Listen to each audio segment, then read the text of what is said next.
Harry, hello, how are you doing?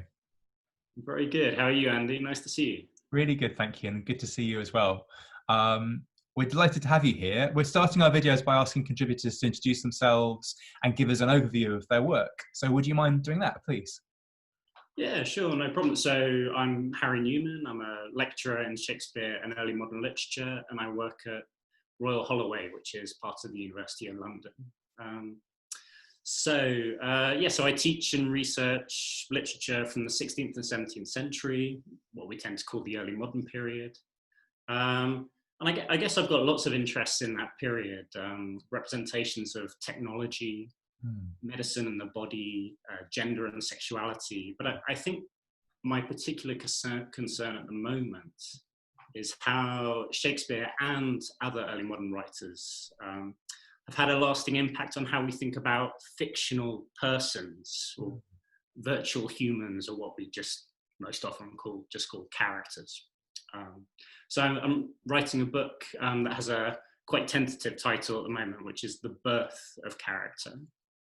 And the idea is that that's going to be an alternative literary history of character. So the idea is I'm going to explore how writers, actors, publishers, and other creative people in this period were experimenting with new ways of representing characters in different genres and media. So I'm interested in drama, dramatis personae on the stage, in the theatre, but also characters in manuscript poetry or in printed prose fiction, what we might call the novel these days. And I think a lot of my interest in this area lies in what I would call the perceived social value of characters. That is what they can offer audiences and readers who engage with them beyond just pleasure and entertainment, although that's really important as well. Actually, I think I've started thinking quite differently about the project over the last month or so with the current health pandemic, because it's kind of a time when all over the world people are engaging with characters, maybe in new ways, maybe for the first time, and in certain instances they're finding company in fictional characters during lockdown, self-isolation, in books, online, and in all sorts of places.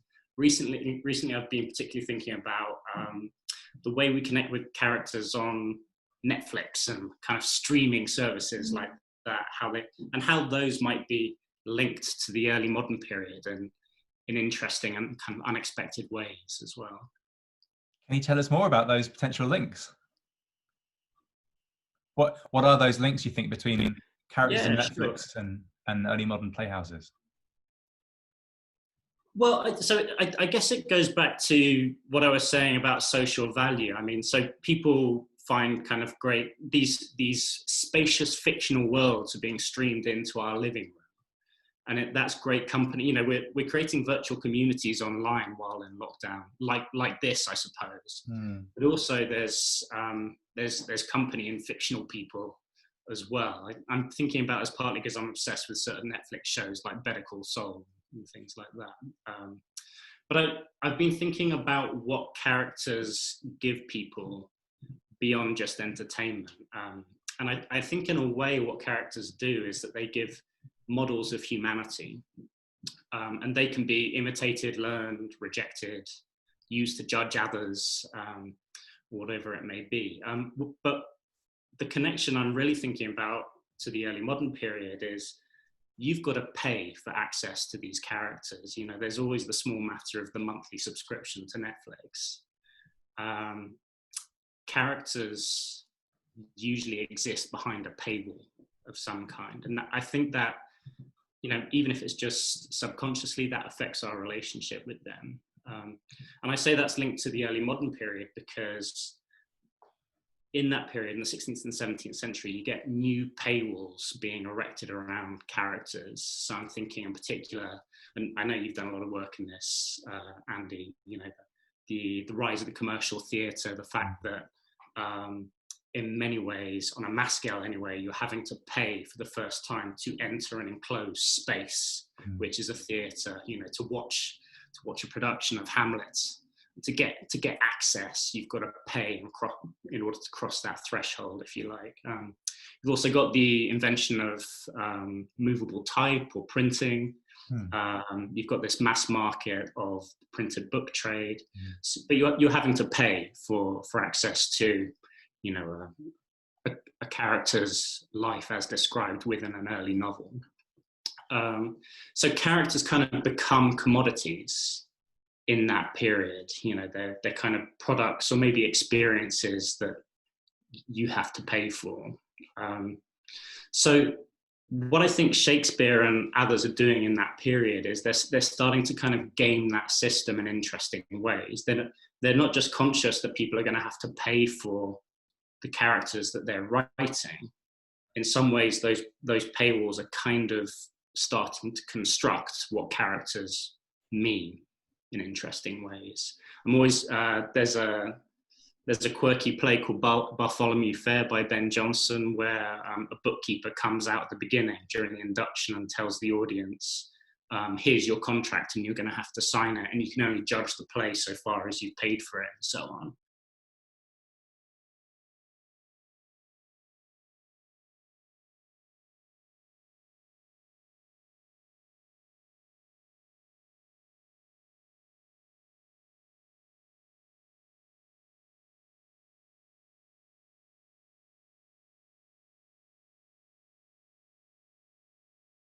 So I think playwrights and other kind of writers as well were very kind of conscious of these paywalls and actually started to use them to their advantage in interesting ways. So that's a key question for me at the moment, or maybe increasingly, is how do we invest in characters emotionally, but also financially? Because I think the two are kind of connected in interesting ways. But as I said, it's a kind of new thought, and it's a little bit half-baked in some ways. But anyway, the current situation is, I think, highlighted some of these ways in which people value characters in interesting ways for me. That's brilliant. Thank you. I'm just, while you're talking, I'm seeing if I can bring up the prologue to The Three Ladies of London, which might seem like a very unlikely thing to do, but right. Okay. You know, the earliest surviving play that we know is performed in the playhouses you're talking about. That prologue asks the audience to give patience while we trim out our stall and tell you about all the different things we're going to have on our stall, so you can choose what you're going to buy. So yeah, but you're absolutely right. Bartholomew Fair, that induction, I love the idea of that being a Netflix contract. Yeah. But that's there, I think, right from the outset of surviving play material. The plays are playing, for want of a better word, with that idea of who has paid for access to the story and the characters they're about to share. Yeah, I really love that. Thank you. I also love the idea of characters as virtual humans, not least because we're all now virtual humans in a way. Yeah. In a way that's more obvious than it used to be, right? And as someone who's constantly playing catch up with Netflix and I don't really have my finger on the pulse when it comes to watching TV. I fairly recently watched the TV show 24, which goes to show how topical and on it I am. Right. But I have been watching The Good Place, which feels to me like a show which is absolutely about models of humanity, in that sense of that they can reset the story around the characters whenever they want. The supernatural characters can reset the story around the human characters whenever they want. And so it's about testing character against new kinds of story. And I don't know if there are any early modern equivalents to that, but I love that idea of thinking about where Netflix sits for us now and where the playhouses might have sat then. Yeah, I mean, I really like that reading of The Good Place, which is kind of a favorite of mine as well. I think, you know, as with all kind of early modern analogies, it's never going to hold perfectly. But I think there's also something to be said for work that people have done on, I guess, like repertory theatre and sequential drama and the emergence of the blockbuster sequel. I'm thinking about, you know, Marlowe's Tamburlaine Part 1 and Tamburlaine Part 2, and the way in which the kind of episodic drama starts being marketed. You know, if you've seen Tamburlaine Part 1, you might want to come and see Tamburlaine Part 2, and so on. And I think the kind of video on demand era, and we've kind of, I guess, with the streaming services, we've moved into the next stage of that. I think a lot of the marketing surrounding that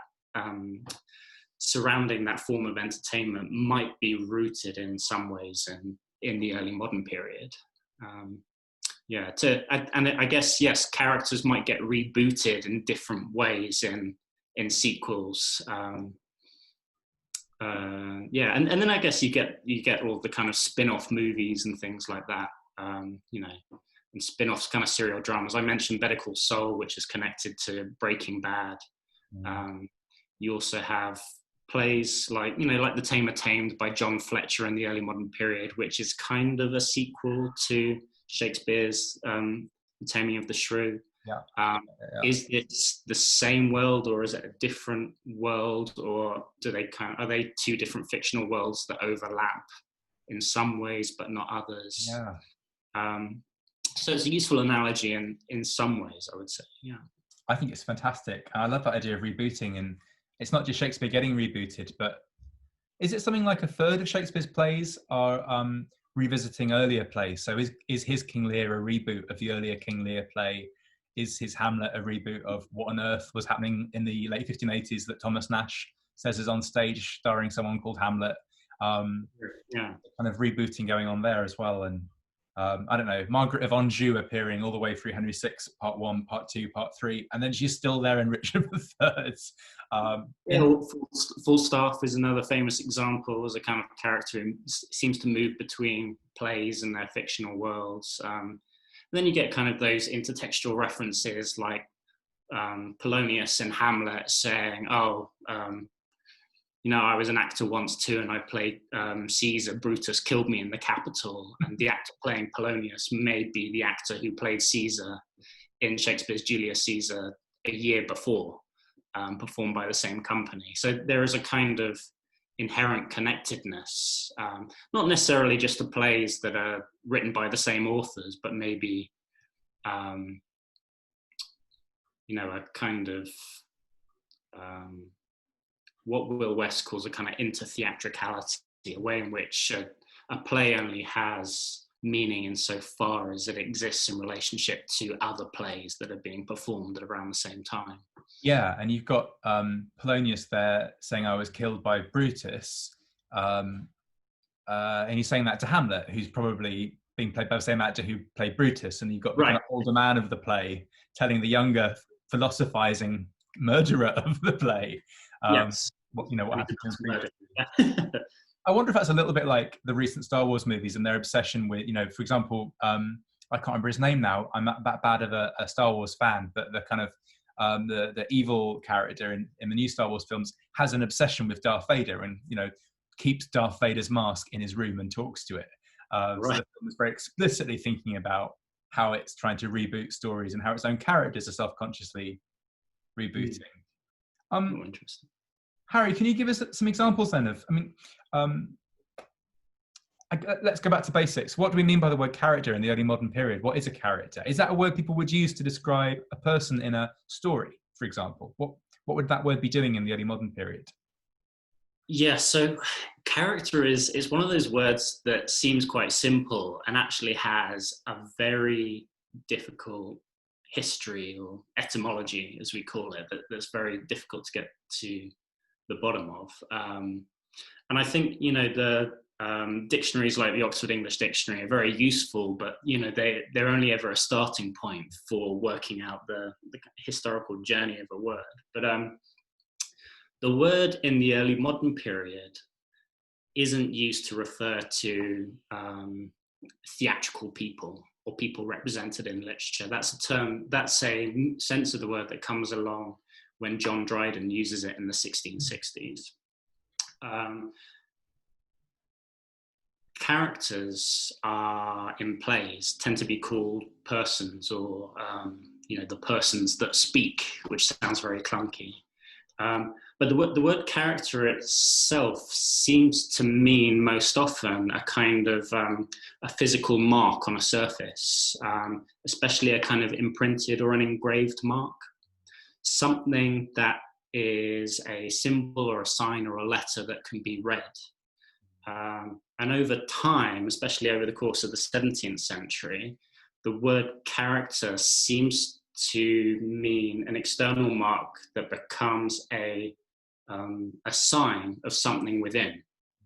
So that's quite useful for Shakespeare and other dramatists in the period, because, you know, a character can only ever be the signs that it puts out there for an audience or a reader, and then you have to kind of fill in the gaps and work out what isn't being shown, the backstory, what's often called psychological depth, and so on. So the word kind of goes on a journey over the 17th century from outside to inside. You know, it starts off by meaning external mark. And then it starts to mean something a bit more like one's inner sense of morality or one's psychology or one's personality. But another kind of quirky meaning of the word, which seems to be related, but it's not fully clear how, is the Theophraston character. So there's a guy in the 4th century BC, who I think is trained by Aristotle, and he writes a collection of character sketches in ancient Greek, and he calls them characteres. So which is where we would seem to get this word from in many ways, and they're just short satirical sketches of personality types, like the flatterer or the pedant or the thief.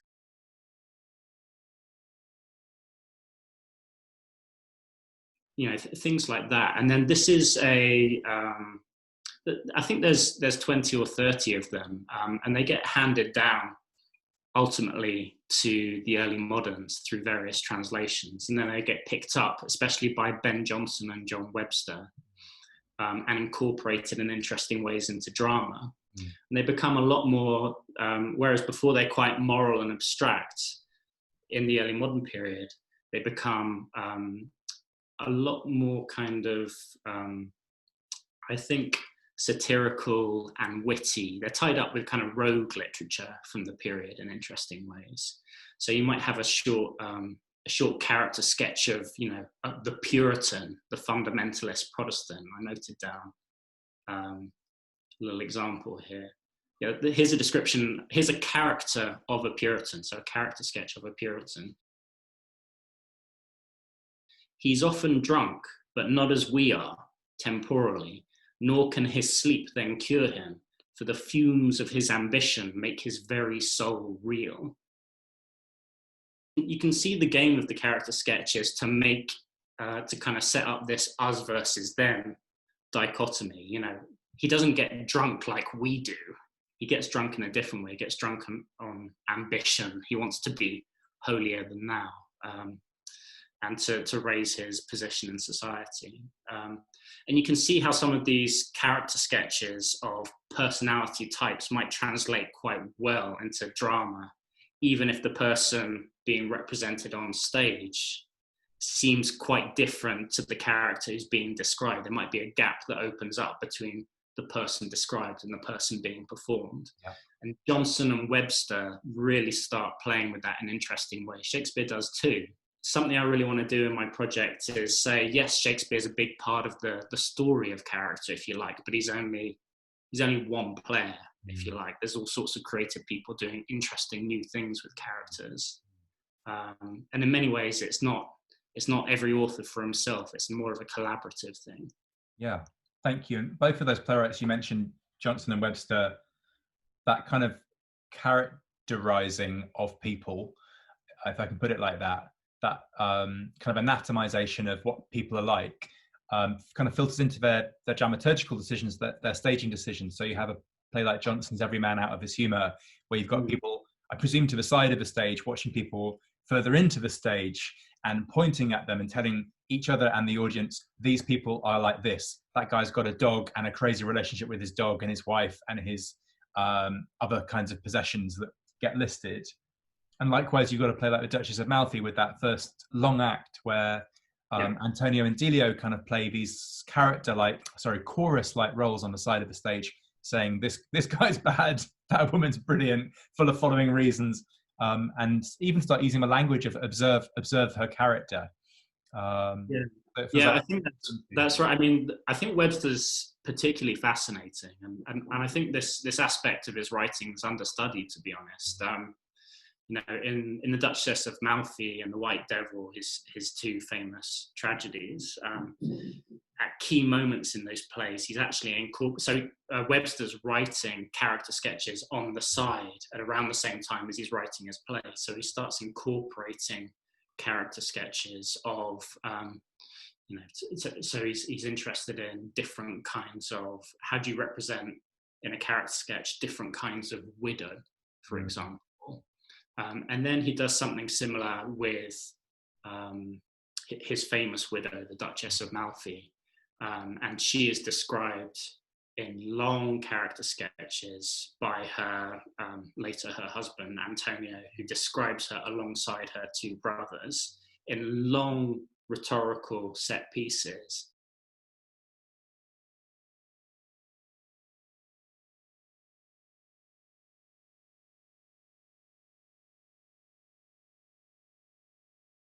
I think it's really interesting that these character sketches normally come at the beginning of plays. And so we have that set type in our mind that then the dramatic character kind of either aligns with in some ways or diverges from in others. So it's not, I mean, in many ways they sound very simplistic and fixed stereotypes that you wouldn't normally associate with Shakespeare, for instance, who's kind of reputed to give characters great depth and the capacity to change. But I think, you know, people like to say that Shakespeare didn't dirty his hands with that kind of character, but I think that's because we are looking for we're looking for Hamlets, Macbeths, and things like that when we read Shakespeare. But I think he is interested in character writing. You know, the example I'm starting to think of is Othello, actually, at the moment, which is written, it's about 1604, isn't it? Othello, at around the time that the kind of the reboots of the character sketch is happening in early modern England. Anyway, to take a kind of famous character, I'm thinking about Iago as a kind of character writer, if you like. He's someone who presents himself to Othello as someone who knows people, right? Someone who is an index of humanity. I will tell you who Roderigo is. I will tell you who Cassio is. I'll tell you who Desdemona is.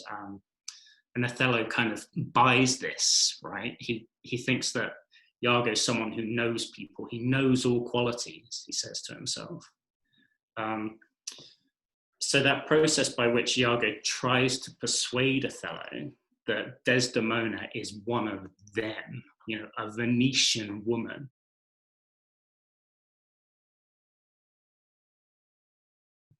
In Venice, they do let God see the pranks. They dare not show their husbands, and so on and so on.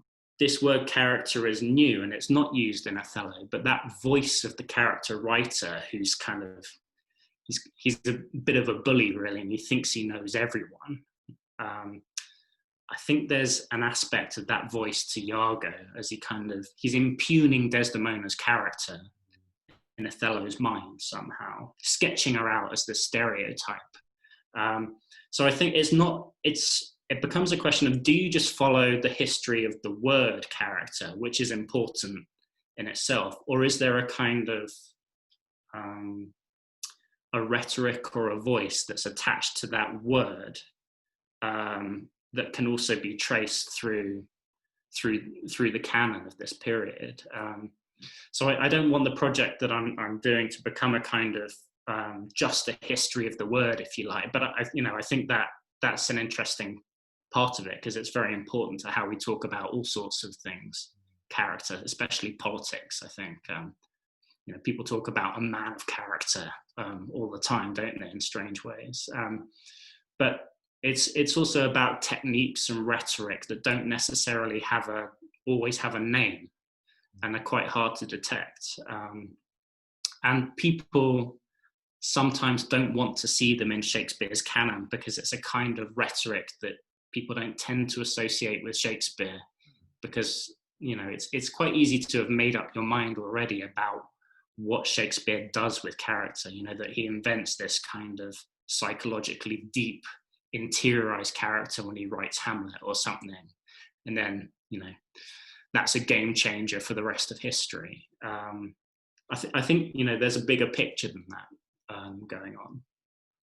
Yeah, thank you. And I agree with you about Othello. It feels like that play, if you're looking for kind of particular words around which that rhetoric hangs, maybe it's words like observe and look. Iago's constantly telling people to observe and look as this person behaves in the way I tell you they will behave.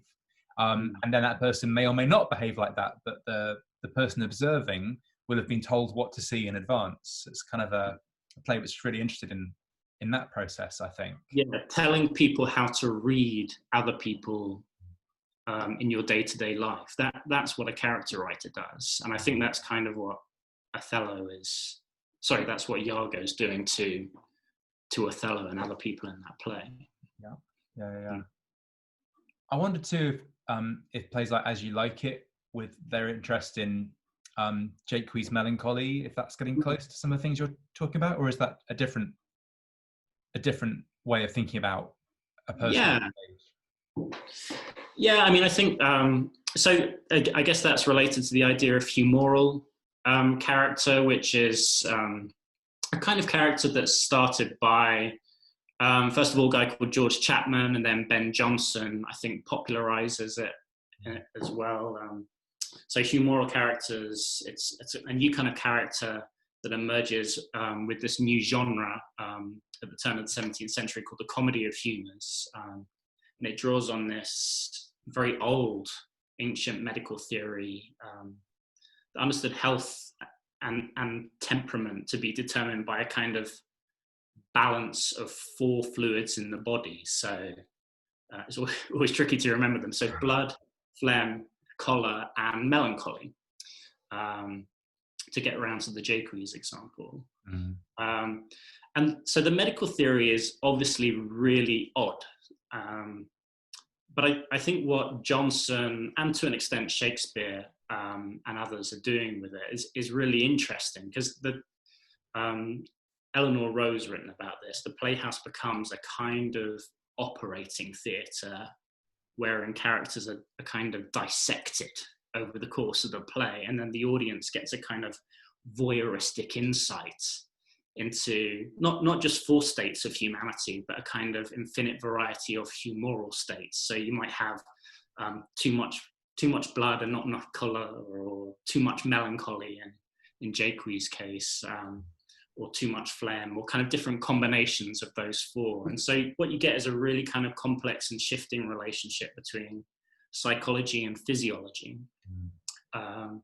And I think Jaques is an interesting example of the melancholy character. Hamlet is in some ways as well. Obviously, there's more to him than just a single quality determined by a kind of medical overabundance of a fluid called melancholy in his body. But I think Shakespeare is using the idea of the humoral character as a starting point for various other games that he's playing with that character. These things aren't always, character sketches or humoral characters or whatever it may be. They're not totalizing. You don't have to just, playwrights aren't determining their entire characters around that theory or that approach or that technique. But I think it's often an interesting starting point for Shakespeare and other people. Yeah. What were you thinking, Andy, about Jaques in As You Like It? Just the way that the play seems to expend a lot of energy in allowing people to pause and stop and describe him. Right. Particularly before we meet him, there's this long build up to who this person is or might be.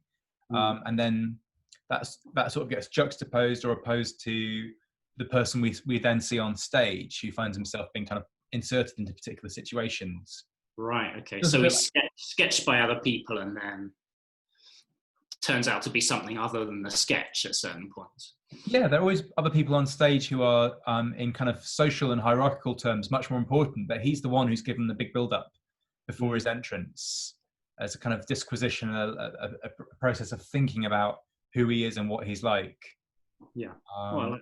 And the same thing happens to Touchstone as well, I think. They start having this kind of bromancy swapping of assessments of each other's personalities and statuses. Yeah, I guess touchstone is a touchstone is something that's used to test the quality of metals, isn't it? Literally. So the idea that touchstone is a kind of test of certain forms of dramatic character, such as Jaques. Yeah, I like that idea that you've got. So I think sometimes it's we tend to think of characters as kind of things, or I used the word products earlier, but maybe characters are more about kind of interaction, something that emerges when these different kind of forces collide on the stage. Yeah, and I think Jaques and Touchstone are an interesting kind of example of that. Yeah, I'm still thinking about The Good Place, because again, it is very much about this sense of we've got these four people with very distinctive personality traits. So what will they reveal about themselves and about the world around them if they're inserted in these different kinds of narrative contexts? And thinking about the humorous plays you've been telling us about, I often think that John Lilly's Woman in the Moon is a kind of early example of a humorous play, in that it's a play in which the first woman ever is built on stage by a godlike character, and is built in the name of the four humours, and that character is then placed through a series of incredibly stressful situations in which her humoral identity and her character identity are constantly being tested out by the play. And similarly, you mentioned George Chapman in the Comedy of Humours, or Humorous Days Mirth, one of my favourite plays ever. There's that similar issue. I mean, that play takes place over a single day, and this terrible French aristocrat wakes up in the morning. He's called Le Mot, the word. And he says, I'm just going to annoy people all day and see how they react. And then he does. He walks around saying, well, this person's like this, so if I put them into this situation, what will be the result? These plays are quite explicit about testing out character in exactly the way you're describing, I think.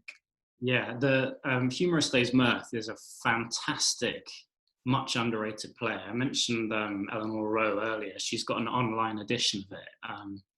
So if people haven't heard of it, it's really worth looking up. I teach it on a course just called Character and Selfhood in Early Modern Literature, after I teach Hamlet, as a kind of major shift in what's happening with character in the period. But yeah, that it kind of goes back to what you were saying about Ben Jonson, and I think maybe this happens in John Lilly plays as well, where you have kind of a play within a play where characters are judging characters that are on performance.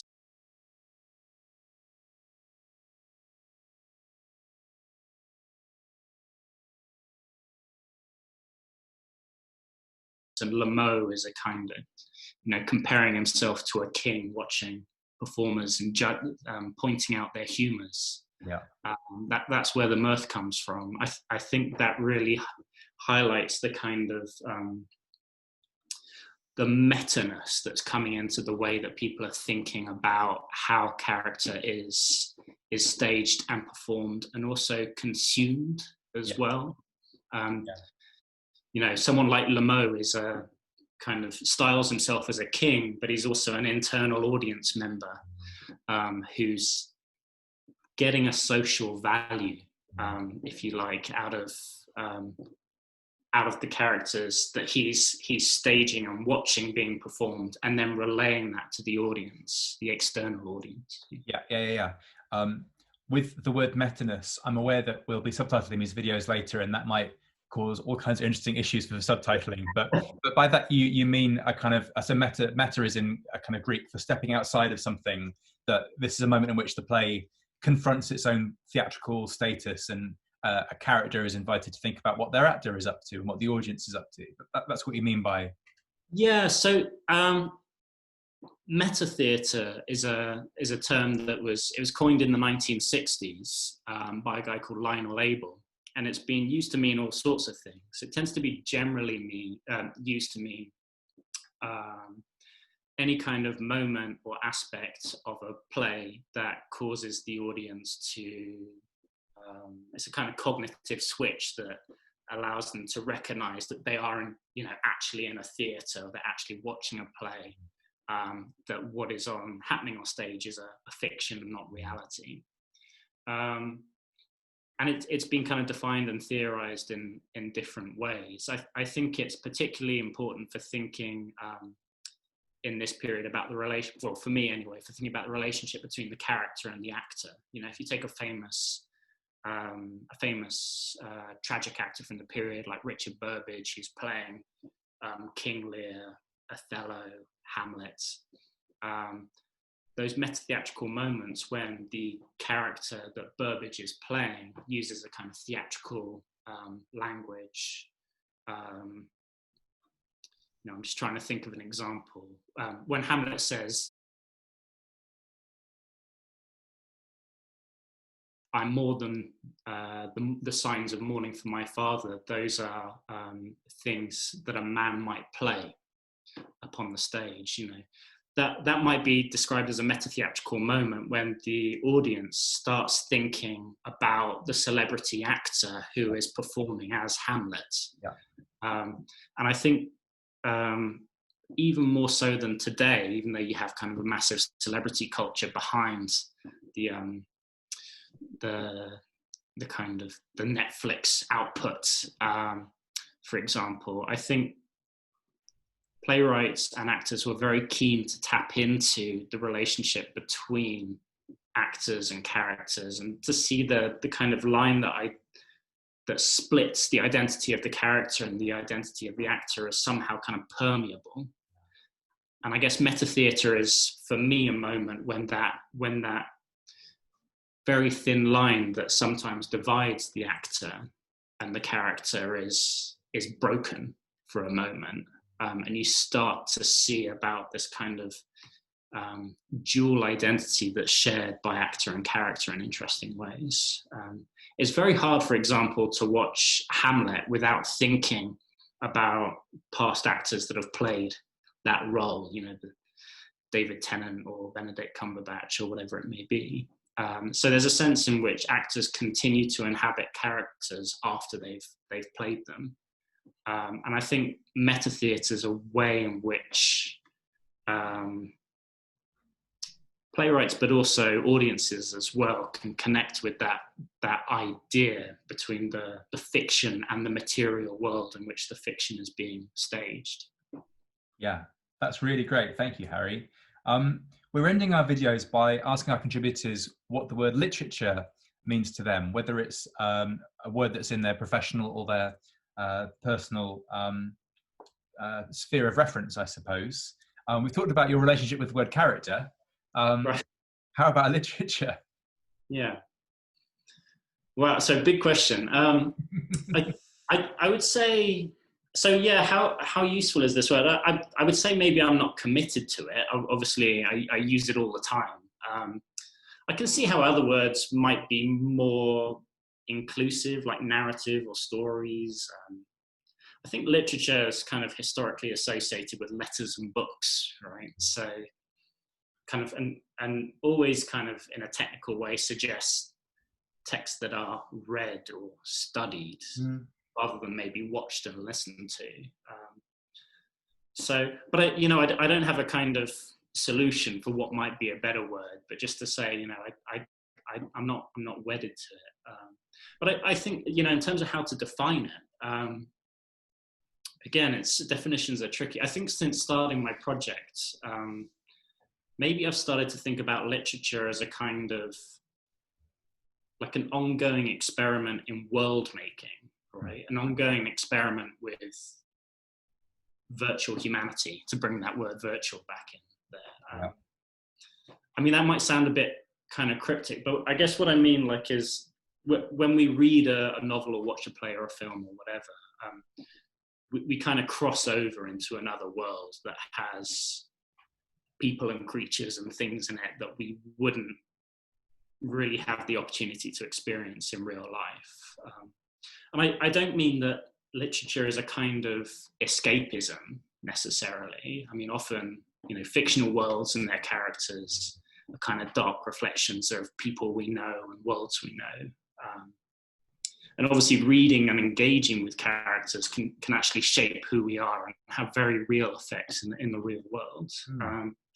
But you know, what I really like about literature, and I kind of get the impression this is what a lot of my students get excited about with literature as well, is that literature kind of enables us to inhabit these other worlds, these different spaces, times, maybe even dimensions. Kind of literature as a world-making experiment of some kind is kind of what I'm thinking there. But whether literature's the right word or we need another word, I'm not sure. I love that answer. Thank you. It sort of shares affinities with the word character in that its etymological roots are very physical, and rooted in physical specificity. You know, very particular kinds of physical actions and effects, but has then gone on this very highly conceptual journey to the point where it could mean ongoing experiments of world building, which is my new favorite definition. Thank you. Harry, I can't say goodbye without first congratulating you on the rosette behind you. I don't know what that's for, but fantastic. Well done. And cheers very much for this wonderful talk. It's been really good fun. Thanks, Andy. Great fun. Enjoyed talking to you. Take care. See you.